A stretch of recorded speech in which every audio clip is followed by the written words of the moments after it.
네, 안녕하십니까. 예, 반갑습니다. 예, 김기영 교수입니다. 국제통상법 이제 6차에 접어드는군요. 예, 추석 잘 보냈으시라고 믿습니다. 아, 그, 지난 시간까지 저희가 뭐 관세 부분, 그리고 이제 덤핑과 반덤핑 제도, 서론 부분을 공부하였습니다. 그러니까 저희가 지금 이제 국제통상법 6주차 산업 피해 구제 부분을 살펴보고 있는데요.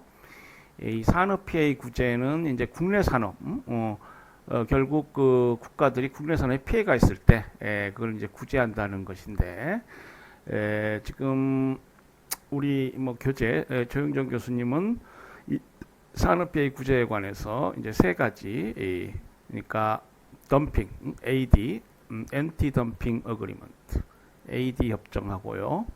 어, subsidies, and countervailing measure,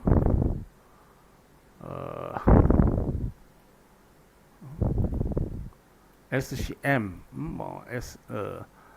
S는 subsidy, 보조금이라는 뜻입니다.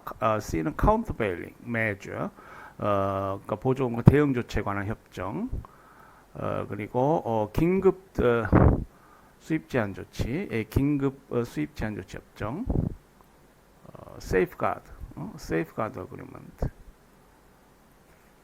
이 세 가지를 들고 있습니다. 이 앞에 두 제도는 상대방 당사국 또는 그 기업들이 불법성이 있는 경우에요. 덤핑 행위는 그에 대한 적극적 평가, 긍정적 평가가 있습니다만은 경제학적으로 쭉 역사적 맥락하에서 그리고 가트 WTO에서 불법적인 것으로 되어 있습니다. 그래서 그에 대한 대응 조치를 인정하고 있어요. 역시 보조금도 마찬가지입니다.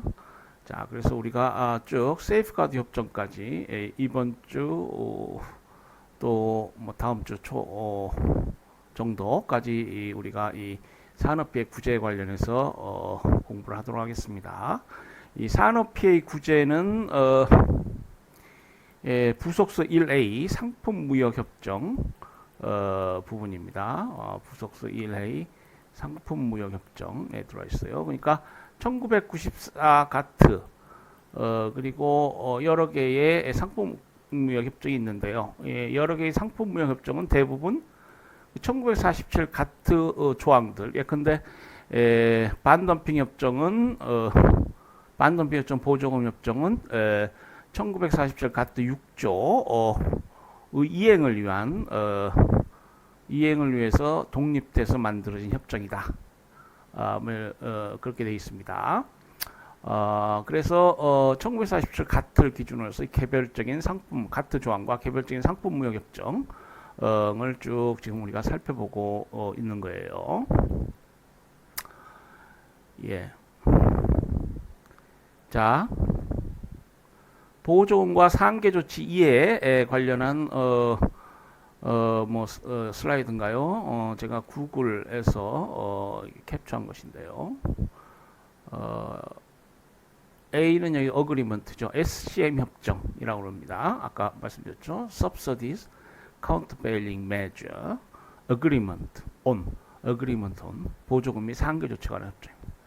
보조금 및 상계 조치에 관한 협정이 이제 발효되었는데 보조금 범위와 기준을 명확히 하고 상계 관세의 발동 절차를 분명히 규제하고 각국의 보조금 지급과 관련된 분쟁을 완화하고자. 그러니까 분쟁을 법이 있게 되면은 다툼이 적어지겠죠. 미리 그 자신의 행위 기준을 받기 때문에 예측 가능성, 법적 안정성이 제고되고 분쟁이 미연에 방지될 수가 있습니다. 그래서 보조금 상계조치 관련해서 6조에 1947 가트법에 있는데 이렇게 독립한 협정으로 이렇게 돼 있어서 특히 이 WTO가 만들어질 때 개정 보완된 새로운 ACM 협정은 이 모호했던 여러 법적 개념들을 법적으로 확실하게 했습니다. 명확하게 해서 규범의 질을 향상시켰다. 이렇게 평가할 수 있겠습니다. 이 보조금이라는 것은 이제 원어로 subsidies라고 그러는데 정책 당국이 특정한 목표를 달성하기 위하여 산업 및 기업 활동에 제공하는 각종 지원을 의미합니다. 예. 그래서 말씀드렸다시피 우리가 프라이빗 섹터, 사적 영역, 그리고 공적 영역, 퍼블릭 섹터가 있는데 이 공적 영역과 사적 영역은 분리하는 것이 자유민주주의, 시민 사회, 또 시민 사회를 위한 시장 경제 질서의 하나의 기본 원칙입니다. 그러니까 과거에 뭐 절대 왕권 시대, 뭐 요즘 계몽군주 발언 뭐 사회적으로 논란이 되는데 이 절대 왕권 시대는 왕이 공적으로도 최고의 존재이고 또 사적으로도 최고의 존재예요. 그래서 지금은 빌 게이츠가 세계에서 가장 부자지만 옛날에는 왕이 제일 부자였어요. 그리고 이 왕은 언제든지 에미넌트 도메인, 자신의 이름으로 영토를 지배한다. 그래서 에미넌트 도메인 이라는 개념은 사적 영토를 국가에 귀속시킨다. 뭐 전쟁의 필요랄지 무슨 여러 가지 뭐 재정 수입의 필요 등으로 국가에 귀속시킬 수 있는 권한이 있다. 우리가 에미넌트 도메인이라고 하고 이 에미넌트라는 건 뭐 명성이 자자한 도메인은 이제 그러한 영역을 말합니다. 그러니까 왕이 지배하는 영역 내에서는 공적으로 사적으로 절대적이다. 특히 사적으로 절대적이라는 의미가 그렇고요. 소위 이제 법적으로는 takings라고 합니다. takings. 수용을 할 수가 있어요.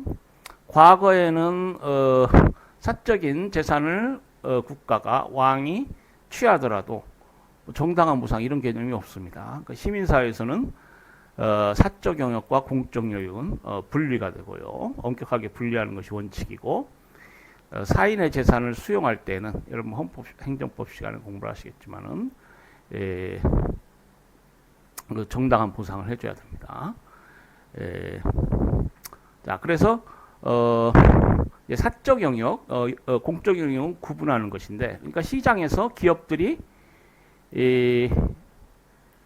경쟁하고 국가는 시장에 개입해서는 안 된다. 시장이라는 건 사적 영역이죠. 뭐 이런 원칙입니다. 이런 원칙이 이제 민주주의 국가 헌법 체계고 또 이 WTO 국제통상법 WTO법 체계예요. 그러니까 WTO법 말씀드렸다시피 이 자유시장 경쟁 원리의 기초에 있고 근대 헌법, 근대법 정신을 받아들인 그런 체제입니다. 그래서 예측 가능성, 법적 안정성 이걸 지향하는 그런 체제예요.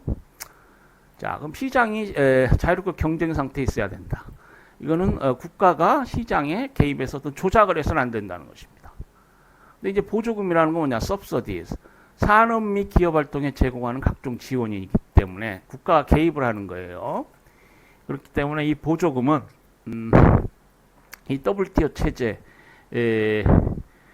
하고 이렇게 상충될 수 있습니다. 물론 이제 그 국가가 특혜적으로 또 일정한 법적 요건에 따라서 그것이 무슨 금지 보조금 뒤에 나오겠습니다만 금지 보조금은 수출 보조금 수출입하고 연결시킨다는 것이죠. 그건 아주 직접적으로 이 WTO 체제하고 반합니다. 그리고 조치 가능 보조금, actionable subsidies. 이 조치 가능 보조금은 이제 국가가 정당하게 자국 경제를 진작시키고 기업 활동에 일반적으로 유리할 수 있는 여러 행위라는 거. 그건 괜찮아요. 근데 그게 특혜적 성격으로 되어서 시장 경쟁을 왜곡할 수가 있다. 이제 그런 경우에는 조치 가능 보조금이 됩니다. 또 이제 허용 보조금, non-actionable subsidies가 있어요. 뭐 뒤에 나오겠습니다. 우리 국제통상법을 공부하니까 그 원어도 좀 우리가 신경 써야 되는데 나중에 간략히 뭐 맛이라도 좀 보도록 하겠습니다. 자, 그러면은 이 보조금 물다. 근데 기본적으로 이 보조금이 뭐냐? 이 보조금 정의서부터 쭉 가트 시절 이후 문제되어 왔었어요. WTO에서는 이 보조금에 관한 정의를 법적으로 명확히 한 였습니다. 자, 그래서 보조금에 해당이 되어서 일정한 대응 조치를 할 수 있습니다. 그 덤핑의 경우에는 뭡니까? 반덤핑 관세나 이제 뒤에 보겠습니다만은 가격 인상 약속, price undertakings, 가격 인상 약속을 통해서 이게 되는데 보조금의 경우에는 상계관세, countervailing duties, 상계관세를 부과할 수 있습니다. countervail 하면 뭐예요? 상쇄시키다 뭐 이런 뜻이죠. duties는 이제 뭐 관세 이런 것들을 의미합니다. 국가가 부여하는 여러 가지 뭐 조세적 형태 부담을 그래서 countervailing duty 상계관세를 부과할 수 있어요.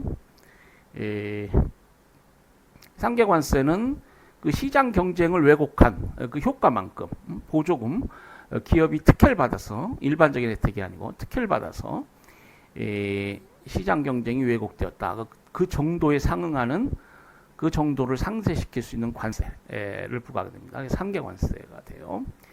그러니까 이제 보조금에 해당이 되면은 이러한 국내 조치들을 할 수가 있습니다. 그래서 이제 기업들은 이 상계관세부가 억울하다, 법치주의에 반한다, 너희 나라 관세법 이랄지 그 WTO 뭐 이행 법률 이거 뭐 잘못 집행한 것이다 이렇게 이제 국내에서 다툴 수 있고요. 그러니까 보조금과 상계 조치에 관련한 분쟁 유형은 이제 국내적인 분쟁이 있을 수 있고, 또 국제적으로 다툴 수 있습니다. WTO 분쟁 해결 절차에 따라서 너희들이 부과한 상계 관세는 WTO 협정에 반한다. 또 법원의 판결, 그래서 이제 국내에서 다퉜는데 뭐 대법원에서 최종적으로 그 상계 관세 부과가 뭐 유효하달지 하였는데 이것이 결국 우리나라가 보기에는 그 WTO법을 잘못 이해한 것이다, 잘못 집행한 것이다, 뭐 이렇게 주장하면서 WTO 내에서 국가 간에 다툴 수가 있습니다. 그러니까 국내 조치의 경우에는 우리나라 나 뭐 여러 나라들의 어떤 행정소송 체계 이렇게 이해하시면 돼요. 행정소송. 대표적으로 우리나라도 뭐 행정법원이 있습니다만은 미국의 경우 대표적으로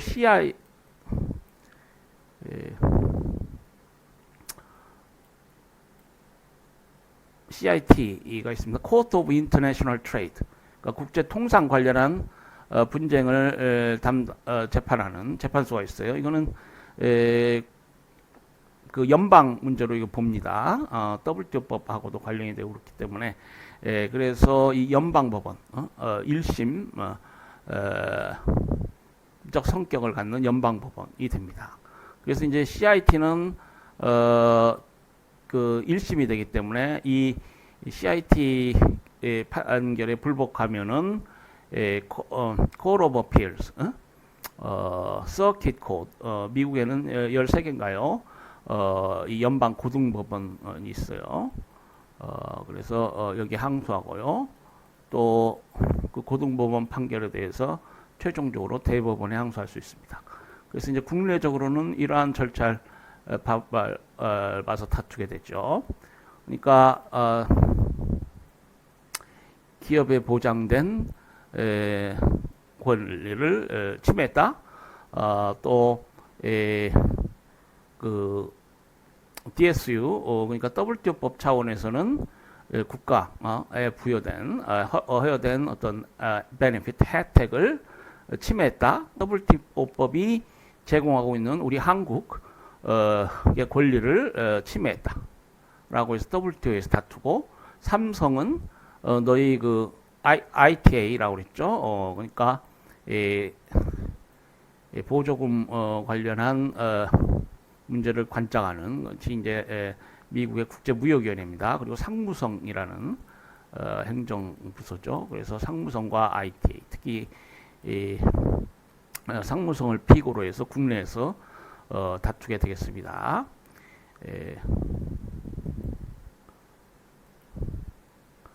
자, 주요 국가 반덤핑 피소 현황. 자, 중국은 굉장히 피소 건수가 많네요. 341건이 지금 돼 있고요. 물론 이것은 이제 5년간 기간인데 2009년 1월서부터 2014년 6월. 한국도 또 많아요. 85건, 대만 71건, 미국 67건, 일본 37건. 그러니까 이런 나라들은 자국 국내 시장, 그 상품 기준으로 자국 국내 시장하고 해외 시장을 그렇게 차별하지 않는다는 얘기죠. 이런 중국 같은 경우는 국내 시장에서는 헐값에 이걸 팔고 해외 시장에 그러니까 비싸게 팔고 해외 시장에 헐값에 파는 덤핑 행위가 좀 많다. 뭐 이걸 시사하는 것입니다.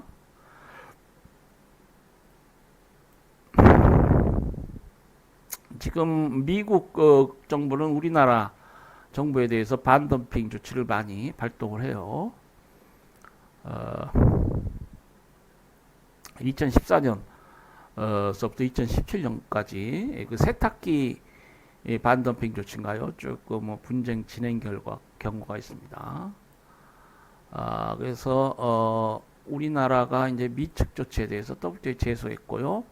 제소를 하게 되면 이제 언젠가도 나왔습니다만은 뭐 협의를 해야 됩니다. 그 합의가 실패하면 패널이 설치되고 패널이 구성되어서 우리나라가 아마 승소한 판결인 것 같습니다. 2017년도 한 2년 반 걸쳐서 패널 잠정 보고서, 최종 보고서 이렇게 절차를 밟는다. 증가하는 대한국 수입 규제라고 해서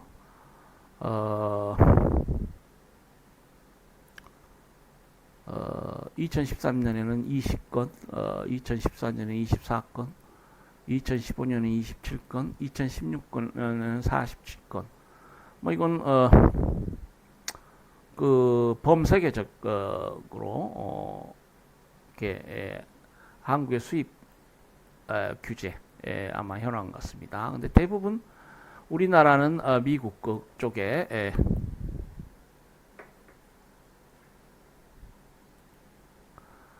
우리나라는 대부분 미국 쪽에 수출을 하기 때문에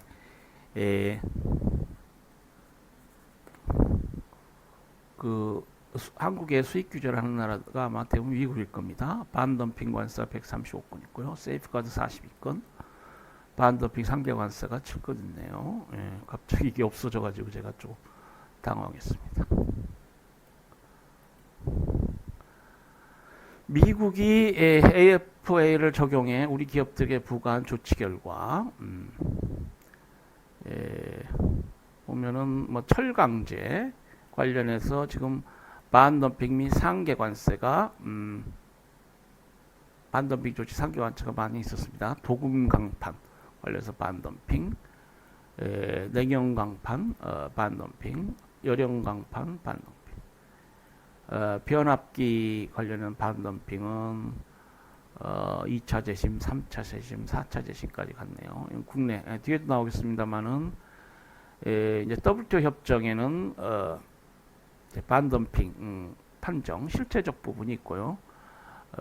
지난 시간에 말씀드렸죠. 반덤핑 판정을 위한 절차가 규정되어 있습니다. 그러니까 그 절차에 따라서 해야 돼요. 그러니까 법이라는 것은 실체적 차원에서도 중요하지만은 절차법적, 그러니까 실제법 우리가 절차법으로 구분한다 했을 때 실제법이 아무리 정의롭다 하더라도 절차법이 정의롭지 않다거나 그 절차가 우리 헌법이 규정하는 적법 절차랄지 문명국의 법 절차에 반하면은 그건 정의라고 할 수 없습니다. 사법적 정의가 아니에요. 이 덤핑 판정, 보조금 판정, 그리고 반덤핑 관세 부과, 상계 관세 부과는 전형적인 그 뭡니까 국가의 권력 작용입니다. 그러니까 뭐 수익적 행정행위, 뭐 행정법상 이런 개념이 있는데 뭐 형벌에 준하는 어떤 국가의 고권적 작용이고요. 그렇기 때문에 어떤 적법절차 원칙이 매우 중요합니다. 그래서 이 법에는 power to tax, 조세를 부과하는 것은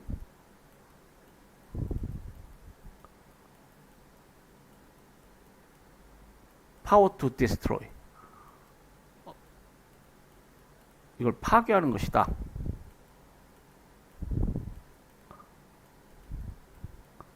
그래서 연방정부가 주정부에 대해서 조세를 부과할 수 있느냐, 주정부가 연방정부에 대해서 조세를 부과할 수 있느냐. 예, 그래서 미국 초기 대법원 판례에 나오는 아주 유명한 말입니다. 그래서 세금을 잘 내는 사람들, 우리 헌법에 국민은 납세 의무를 진다 뭐 이렇게 돼 있는데, 이건 애국자입니다. 애국자. 그리고 국가 권력을 존중하고 하나의 애국 시민이죠. 그래서 어젠가요. 저도 그 뭐 트럼프하고 바이든 뭐 지금 미국 곧 대통령 선거가 있는 것 같습니다. 뭐 토론회를 봤는데, 지금 트럼프는 굉장히 부자로 알려졌잖아요. 그런데 소득세를 교사보다도 더 적게 냈다고 비판을 받고 뭐 치열하게 논란을 벌입니다. 그러니까 세금을 안 내면 그런 자는 국가적으로 어떤 뭐 애국 시민이 아니고 뭐 대통령 될 자격이라는 관점에서 큰 의미 있겠죠. 예. 그래서 이제 지난 시간에 우리가 그 반덤핑 조치 관련해서 뭡니까? 그 실체적 부분, 그러니까 덤핑이 있어야 됩니다. 덤핑이 존재해야 돼요. 반덤핑 조치를 하려면 실체적 판정 부분이 있어요. 덤핑이 있어야 되고 국내 산업에 피해가 있어야 됩니다. 이 피해는 물론 피해 위협도 포함이 되는 개념인데, 그때 피해 위협은 그것이 급박해서 피해에 준할 수 있어야 됩니다. 급박 현존. 그러한 원칙에 따라서 피해에 준할 정도로 그 위협이 커야 돼요. 그렇게 되면 이제 국내 산업에 피해가 있고, 중요한 것은 이 덤핑과 국내 산업 피해 간의 인과관계가 있어야 됩니다. 우리가 뭐 불법행위, 뭐 계약법, 채무불이행 공부하시면서 많이 나오죠. 또 형법 공부하셔도 이 인과관계란 말이 많이 나옵니다. 그래서 우리가 법은 뭐 다른 서양 학문도 뭐 그렇습니다만은 사회과학, 뭐 자연과학 다 그렇습니다만은 이 웨스턴 리전, 서양 이성을 이제 대표한다 이렇게 볼 수 있겠어요. 그래서 상당한 합리적인 인과관계가 필요하다. 그래서 이 이제 세 가지 요건을 충족시켜야 되고, 그렇게 되면은 이제 반덤핑 조치를 할 수 있습니다. 이런 세 가지 요건을 우리가 조사하고 뭐 판정을 하게 되는데, 거기에는 이제 절차가 있다는 것이죠. 그래서 먼저 반덤핑 조치 절차 관련해서 신청과 조사 개시, 그리고 이제 직권에 의한 조사 개시 결정, 뭐 이 두 가지 유형이 있다 이렇게 말씀드릴 수 있겠습니다. 반덤핑 조사 절차는 원칙적으로 수입국 국내 산업의 서면 신청에 의한 제소로부터 시작이 되겠습니다. 이 서면 신청에는 덤핑이 존재함과 이 덤핑으로 인하여 국내 산업이 피해를 받고 있는 사실, 그러니까 아까 그 실체적 요건, 요것을 우리 소장 작성할 때 청구원인 비슷하게 적시하고 그 사실을 적시해야 됩니다. 그리고 이제 주장을 해야 돼요. 그리고 그에 관해서는 이 구체적인 증거, 어? 그러니까 덤핑이 존재하고 국내 산업이 피해를 받고 있고 덤핑과 국내 산업 피해와의 인과관계가 있다. 구체적인 증거가 포함되어 있어야 되고 단순한 주장이어서는 안 됩니다. 그러니까 신청에 의해서 조사를 개시하기 위한 그러니까 제소 요건이라고 볼 수 있겠는데 이것은 반덤핑 조사의 남용과 낭발을 막기 위한 것입니다. 서면 신청서에는 신청자의 인적사항, 신청자가 생산하는 동종 상품의 국내 생산량 및 생산금액, 덤핑 혐의 상품의 명세, 수출국, 수출자, 수입자, 정상 가격과 수출 가격에 대한 정보를 비교해야죠. 덤핑 혐의 상품의 수입량, 가격에 대한 영향, 국내 산업에 대한 영향, 실체적 그 요건 관련된 사실들을 이렇게 적시해야 됩니다. 그러면 이제 상무성 ITA가 이제 조사 개시 결정을 하게 됩니다. 첫 번째는 국내 산업 신청에 의해서 개시되는 경우 조사 개시 결정은 방금 말씀드렸죠. 신청에 의해서 개시될 수가 있고요.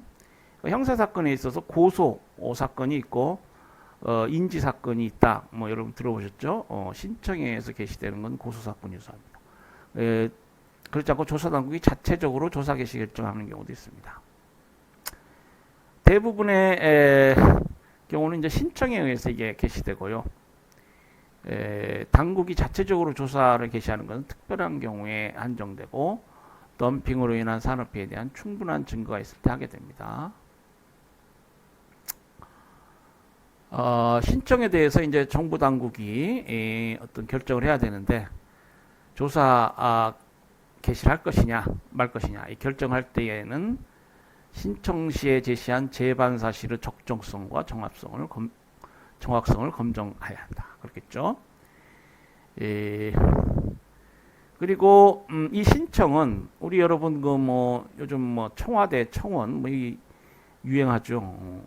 우리 공적인 어떤 이슈가 있을 때 뭐 청와대 청원이 있었다 많이 나오는데 일정한 기준 이상의 지지가 거기서 요구됐죠. 이 그 반덤핑 제소도 그렇습니다. 국내 동종 상품 이제 우리가 항상 통상법은 동종 상품이 키워드예요. 핵심 개념입니다. 그러니까 국내 산업 피해가 있다라고 했을 때 다른 상품하고 이렇게 관련시켜서는 안 돼요. 동종 상품, like product 해야 됩니다. 통상법의 기본 개념이에요. 그 뭐 최애국 대우, 뭐 내국민 대우 나왔죠. 동종 상품 생산자의 제소에 대한 지지 여부를 조사하고 일정 기준 이상의 지지가 있어야 됩니다. 여기서 지지 기준은 지금 법에 의하면 그러니까 이 지금 우리 WTO 협정 AD, Anti Dumping Agreement 를 공부하고 있는데 이 AD 협정은 어느 나라든지 국내 이행 법률 WTO 법을 이행하기 위한 이행 법률을 가지고 있기 때문에 결국 국내법하고 뭐 동일합니다. 국내법이라고 할 수 있어요. 그러니까 이걸 잘못 집행하거나 이 WTO 협정, 반덤핑 협정에 상충되는 다른 법, 뭐 이런 것들이 이제 문제가 될 수 있겠습니다.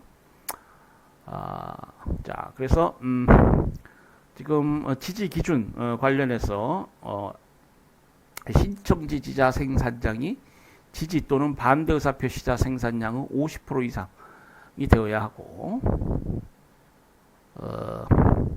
지지자가 반대 의사자보다 생산량 기준입니다. 이건 경제니까 그 기업 수가 아니고요. 작은 기업은 그 투표 가치가 적겠어요. 그러니까 생산량 기준으로 쭉 산업을 합쳐 보니까 지지자 생산량, 지지자 기업의 생산량을 합치고 반대 의사 표시자 생산량, 그러니까 그 지지 또는 반대 의사 표시자죠.